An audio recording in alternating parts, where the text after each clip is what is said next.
Murakoze nyakubahwa Perezida wa Repubulika y'u Rwanda. Je nitwa Thierry, nkaba ndi Umurundi, ndi umubanyi kandi umuturanyi.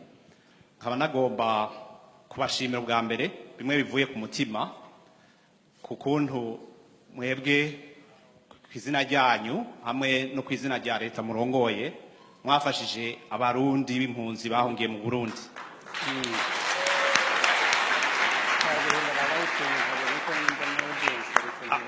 Abarundi bavuye mu Burundi bahungira mu Rwanda. Nkaba ndabibashimiye cyane, ndazi ko hari byinshi bivugwa bagiriza u Rwanda canke biriya, kandi abo bagiriza u Rwanda nta na kimwe si kinini bafasha. Ubwo rero nagomba kubashimira cyane, kandi nagomba kongera ko ndababaza akabazo. Murabona Uburundi ufise ibibazo, mwabivuze ko u Rwanda rwagize intambwe iboneka mushobora guterera mu karere canke ahandi hose. Kaba rero nagomba kubasaba, muravye ingene ibintu bimeze muri kino gihe, murabona abantu kuri iyi si bahunga ibibazo bakavuga uko bitari. Nkuko mwabivuze, ikibazo ni c'Uburundi kizotorerwa ubuti n'abarundi bonyene. Mugabo nagomba kubabaza, hokogwa iki ko abantu baguma bahunga ibibazo canke bakabishira ahandi kugira ngo ikibazo c'Uburundi gitorerwe umuti? Murakoze.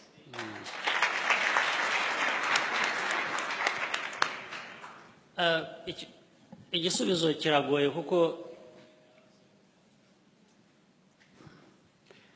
nta bantu bashobora gukemurirwa ibibazo n'abandi bantu. Niyo umuntu yaba afite ubushobozi bumeze bute, ntabwo yajya mu Burundi ngo akemure ibibazo by'abarundi, abarundi ubwabo atari bo bafashe iya mbere gukemura ibibazo byabo, noneho abantu bakabashyigikira kugira ngo ibyo bibazo bibonerwe umuti. Ikibazo rero aho gifitiye ipfundo ni uko iyo abarundi bafite ubundi inshingano nk'abayobozi, kuba ari bo bafata iya mbere bagakorana n'abarundi kugira ngo bashake umuti w'ikibazo, igihe bahakana bakavuga ko nta kibazo gihari ahubwo ikibazo gituruka hanze ari icy'abandi, icyo gihe biragorana rwose.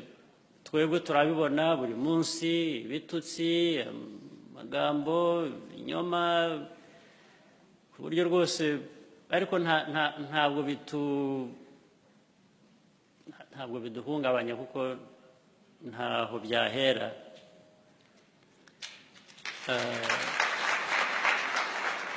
Ariko tubibonamo gusa ko ari ikibazo cy'abo bantu bakwiriye kuba bakemura ikibazo bakakigira icy'abandi, aho kugira ngo dufatanye tube ndetse abantu baba bashyigikira nk'akarere cyangwa ariko kubera ku isi ukuntu nyine hari ibibazo nk'uko babivuze, hari abandi bajya mu bibazo by'u Burundi bikaba nko kubashinyagurira, aho kugira ngo babafashe gushinyagura. Sinzi mu Kirundi niba wenda muraza gushaka uko mwumvikana n'Abanyarwanda mwumve neza. Gushinyagurira abarundi bakagenda aho kugira ngo babafashe gukemura ikibazo, ahubwo bakabafasha kugira ngo kibakomerane, bakagira amagambo meza bababwira, bakababyinirira, bakababwira ko ikibazo atari icyabo kuko ari icy'u Rwanda, bakiteza amafoto. Ugiye kureba ingendo zikozwe mu Burundi z'abantu bava ku isi hose bitwa ngo barashaka gukemura ikibazo, umubare wazo ubundi wari ukwiye kuba ukemura ikibazo niba ingendo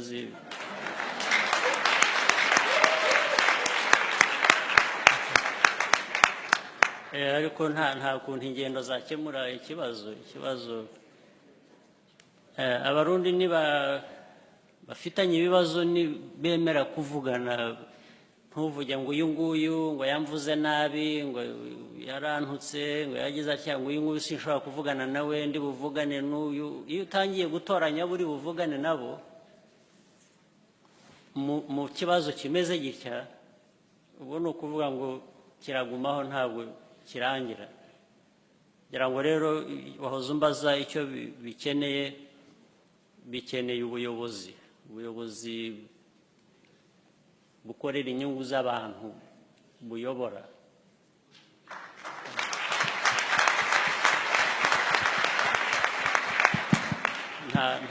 ntabwo ikinyoma kiyobora, ntabwo kwivanaho ibibazo cyangwa kubitinya bishobora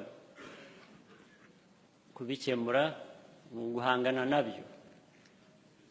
Twe rero nk'abanyarwanda natwe twagize ibibazo byacu cyangwa dufite ibyacu tugikemura, nibwira ko biri mu nzira gufasha abaturanyi cyangwa abavandimwe bandi b'Abanyafurika, tugakorana nabo kugira ngo bakemure ibibazo byabo uko dukemura ibyacu natwe tubahereyeho ku byo twabigaho. Ibyo kuri twebwe muzatubare nk'abavandimwe, nk'abantu bashobora gufatanya namwe tugakemura ibyo bibazo.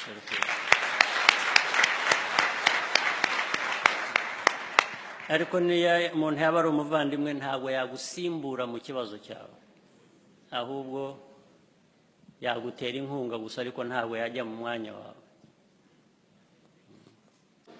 Your Excellency, my name is Alain Jean-Claude Nahimana, ndi Umurundi. Nta kibazo ngarukana mwene wacu Thierry yakivuze. Mugana shaka I wanted to acknowledge abarundi bari hano na bavuye muri men bari bansabye ko nabaserukira ngavuga. Twaje turi benshi nagana basaba baguruke. Abarundi bo muri men muhaguruke.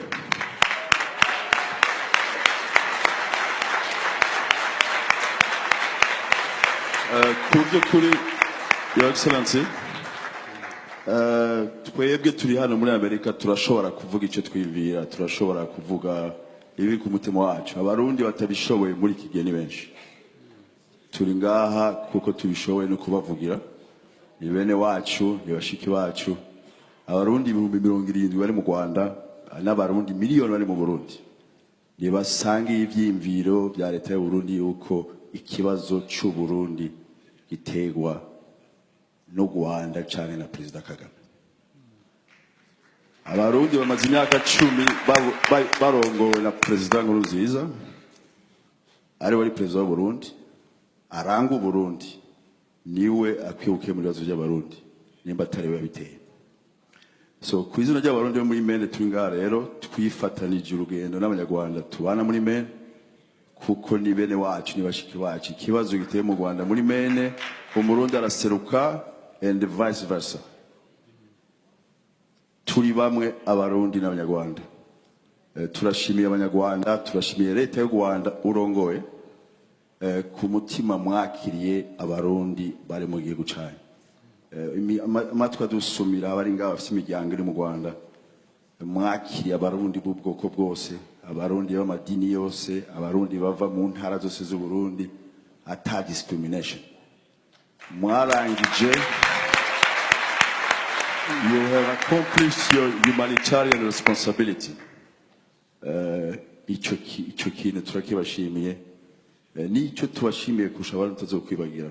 Your Excellency, mwavuze ukuri ku kibazo cy'u Burundi, ukuri amakungu ari karakina uko bakinye haba jenoside mu Rwanda.